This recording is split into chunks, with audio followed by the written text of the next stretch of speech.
how to enter BIOS on Windows 10 or Windows 11 on your laptop or desktop. So if you have a laptop computer that runs on Windows 10 or Windows 11 and you want to enter BIOS on the laptop, this could be your HP and it could be Dell, then here's a video for you.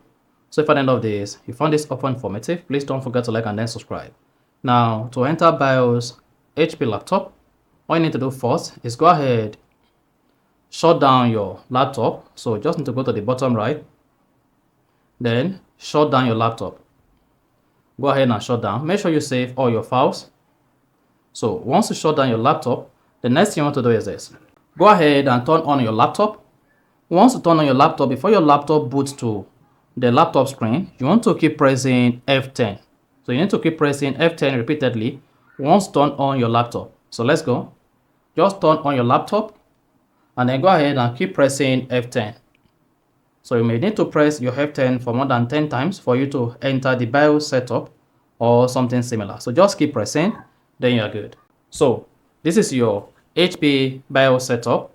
Then you can check through the security, advanced, UEFI driver, and then just go ahead and do whatever you want to like. You can also access your boot options, system secure configuration, system options, and so many others.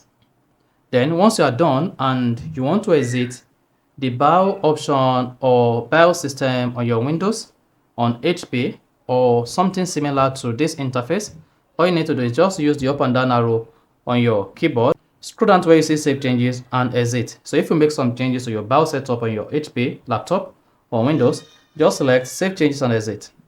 And then if nothing was changed or you don't want to change anything in the BIOS, just choose ignore changes and exit and then hit the enter button. Then support that says, are you sure you want to ignore changes and exit?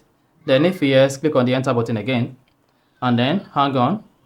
This is going to exit the BIOS setup on your Windows, and once the BIOS setup is exited, you will be able to log into your Windows again. Now you can see protected by HP Sure Start, and this is coming up gradually, and once it comes up, you'll be prompted to type in your Windows password, PIN, and then to log into your Windows computer or your laptop. Then there you go. So that's exactly how to enter BIOS setup on HP laptop or Windows laptop and then exit it. So if you found this often informative, please don't forget to like and then subscribe.